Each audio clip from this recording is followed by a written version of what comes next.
Maayong hapon, aniya na ang Butuan On News Update sa Butuan City Public Information Office. Nakabaton sa libreng check-up ang mga kababainhan sa nagkadaiyang mga barangay sa syudad ato sa gipahigayon nga Juanas Caravan sa Barangay Ongyo ning syudad ni aging semana. Nanguna ang City Health Department ug upat ka main health center sa pagpahigayon sa Juanas Caravan nga naghatod og managlahing serbisyo sa mga kababainhan sa syudad sa Butuan.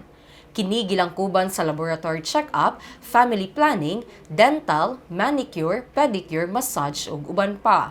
Kini subay na sa kasaulugan sa International Women's Day Marso 8. Gibisita sab nila Konsehal Chair May Busa, Committee Chairperson sa Family, Women and Children's Welfare ug Konsehal Eduardo Gonzales, Committee Chairperson sa Health and Sanitation ang upat ka main health center nga gilangkuban sa Obrero Main Health Center nga gipahigayon sa Barangay Ongyo, Ampayon Main Health Center, Libertad Main Health Center nga gipahigayon sa Barangay Amparo Covered Court ug Bilay Main Health Center nga gipahigayon sa Barangay Maginda Covered Court. Mapasalamaton si Jerry Apple Inunaria human siyang nakabaton og libre nga laboratory check-up. Si Jerry Apple 28 anyos nga nagpuyo sa Barangay Imadehas ning syudad ug buros sa iyang ikaduhang anak.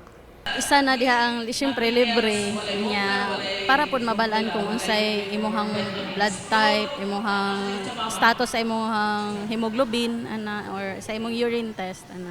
Daghan kayong salamat labi na sa paghatag og importansya sa mga babae, sa mga buros ana. Samtang sa laing balita, gibisita sa AgriBoost team sa City Agriculture and Veterinary Department ang mga mag-uuma sa Barangay Nongnong ning syudad ni aging adlaw. Kini aron pasabton og dasigong mosulod sa AgriBoost project sa lokal nga pagamhanan sa Butuan. Human mapasabot ang katuyuan sa proyekto, daling mipasalig ang mga mag-uuma nga mopailawom og mosalmot sa mga technical trainings aron mahanas sa bag-ong pamaagi sa pang-uma. Ang mga mag-uuma sa nasangpit nga barangay mga miyembro na sa Barangay Nongnong Farmers Association nga gidumala sa usa sa AgriBoost champion nga si Sheila Maglines. Samtang wala sab nagpaulahi si Barangay Nongnong Punong Barangay ug usa-usab ka mag-uma nga si Wilfredo Membrelos nga mipadayag sa iyang pagsulod na sa AgriBoost project tungod sa mga nakita niining maayong tumo nga mapalambo ang kahimtang sa tanang mag-uma sa tibuok syudad sa Butuan. Para sa akong mga kaubanan no nga mag-uuma kahibaw ko nga daghan kay ta diri sa Butuan City, ako mong ginaawhag nga kung mahimo mo join ta sa AgriBoost nga programa kay dako kayo ni siya og tabang para sa ato ang pagpanguba labi na gyud sa ato ang gusto maabot pag-abot sa panahon. Dako kay siya naatay mga intervention nga mahatag gikan sa gobyerno ug naapod sila andam nga andam nagpaluyo kung unsa man galing atong mga panginahanglanon.